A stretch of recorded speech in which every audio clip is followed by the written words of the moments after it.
Today we're taking a look at these NCAAB matches, which are happening on Monday, November 28, 2022, and giving you match breakdowns, betting tips and predictions in general on these games.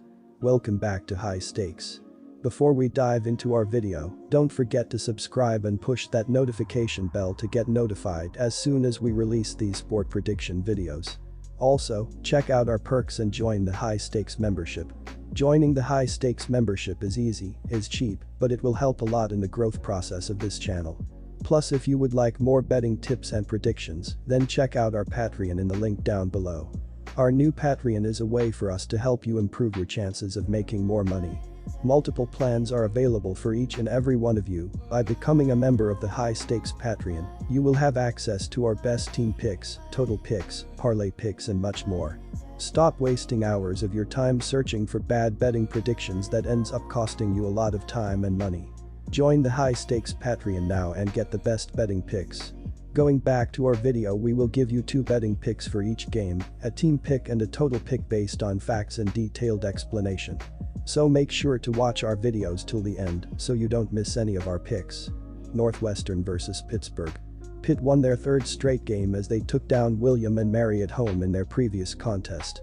The Panthers improved to 4-3 on the season and look to continue their momentum as they take the floor here. Against William and Mary, Pitt trailed by as many as 7 and remained down 4 at the half before getting in gear. The Panthers trailed 45-43 with 16:37 to play before reeling off an 11-1 run to go in front 54-46 with 13:51 to go. Pitt didn't let William and Mary closer than 6 the rest of the way as they pulled away down the stretch to earn the win. The Panthers shot 43.5% from the field, including 11 of 28 from three-point range, and held a 46-35 advantage on the boards in the victory. Blake Hinson led the Panthers with 17 points and 11 rebounds in the victory. The Panthers averaged 71.3 points per game on the season, putting them 208th in the nation in scoring offense. Pitt pulls down an average of 40 rebounds per contest while dishing out 13.4 assists a night. The Panthers are average on the defensive end of the floor, ranking 183rd in the country by allowing 68.6 points a contest. Blake Hinson leads Pitt offensively as he contributes 16 points plus 6.6 rebounds per contest. Jamarius Burton, 14.7 points, 5.3 rebounds, 3.7 assists, and John Hugley IV, 13 points, 5.5 boards, are solid secondary scoring options. Greg Elliott, Nelly Cummings, Nike Siband, Jorge Diaz-Graham, Federico, Nate Santos and Guillermo Diaz-Graham have to step up for coach Jeff Capel and the Panthers to have success. Pitt is shooting 43% from the floor as a team.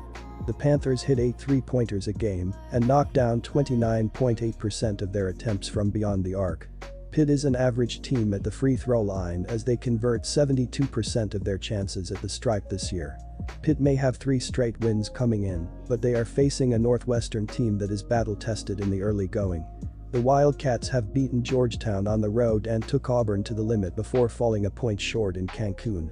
While Northwestern does miss the presence of Pete Nance, the fact remains that they have plenty of returning talent, led by Buie and Audich, to keep the Wildcats in games.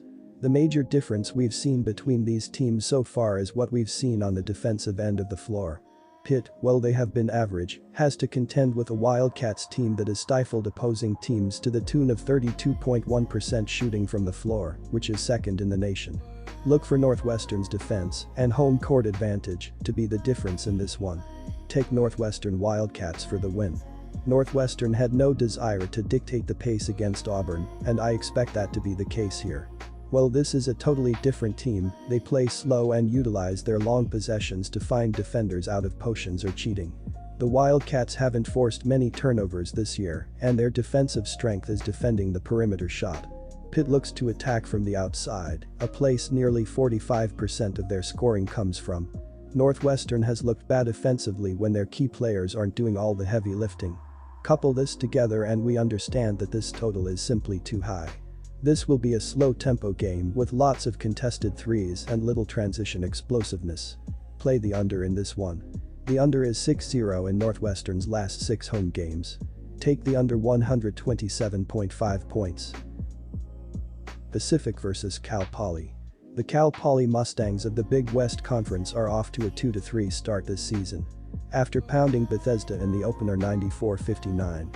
But then they dropped 3 straight, losing 60-48 at San Francisco as a 13.5-point underdog, getting blown out by Stanford 80-43 as a 16-point underdog, and falling to Mount St. Mary's 73-68 at home as a 2.5-point favorite.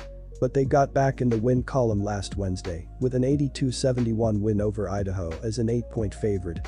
The Pacific Tigers, who play in the West Coast Conference, are off to a 2-4 start this season. They opened with an 88-78 loss at Stanford as a 15-point underdog. They followed that with a 91-86 win at North Dakota State as a 5.5-point underdog, and then beat North Dakota 93-63 as a 6-point favorite. But they have lost their last 3 games since. In the win over Idaho, Cal Poly got a great performance out of Elimini Karoma, who had 23 points on 9 for 12 shooting from the floor. Cameron Pierce added 15 points and 4 assists with 2 steals, while Treven Taylor chipped in with 11 points and 4 rebounds. Brantley Stevenson added 10 points.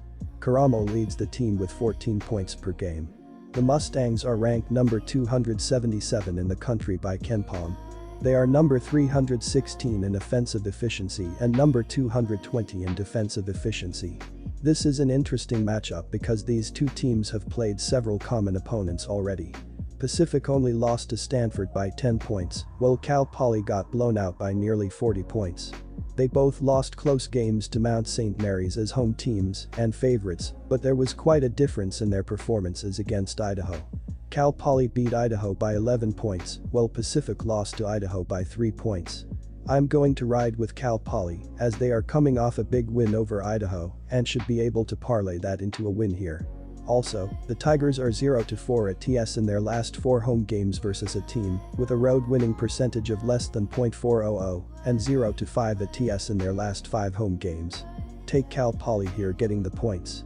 The Mustangs are averaging 67 points per game, 281st, while allowing 68.6 points per game, 182nd. They rank 140th, allowing opponents to make 41.2% from the floor. This season, Cal Poly is averaging 67 points per game, while also earning 34.8 rebounds, 8.8 assists, 7 steals, and 2.4 blocks per game. The scoring leader is Karoma, averaging 14 points per game, while shooting 64.3% from the floor and 33.3% from beyond the arc. Karoma also contributes 5.2 rebounds per game. Treven Taylor is averaging 11.2 points per game and leads on the boards with 6.2 rebounds per game. Pacific scoring offense is ranked 30th, averaging 83.2 points per game, while allowing 80.7 points per contest, 337th. They allow their opponents to make 47% of their shots from the field, 315th. This season, the Tigers are also averaging 32.5 rebounds, 9.7 assists, 7.2 steals, and 3.2 blocks per game. Jordan Ivy Curry is the scoring leader, averaging 16.7 points per game, while shooting 49.3% from the floor. Williams is the second most prolific shooter, averaging 12.8 points per game, while shooting 45.5% from the field. Cam Denson leads on the boards, pulling down 4.7 rebounds per game, while also contributing 8.5 points per game. The Cal Poly Mustangs don't have an explosive scoring offense, averaging just 67 points per game. The Mustangs have an adjusted offensive efficiency of 94.8, 316th, while having an adjusted tempo of 66.7, 254th. This means the Mustangs have slower-paced gameplay and take time to set up the offense, however, they struggle to produce points during every possession.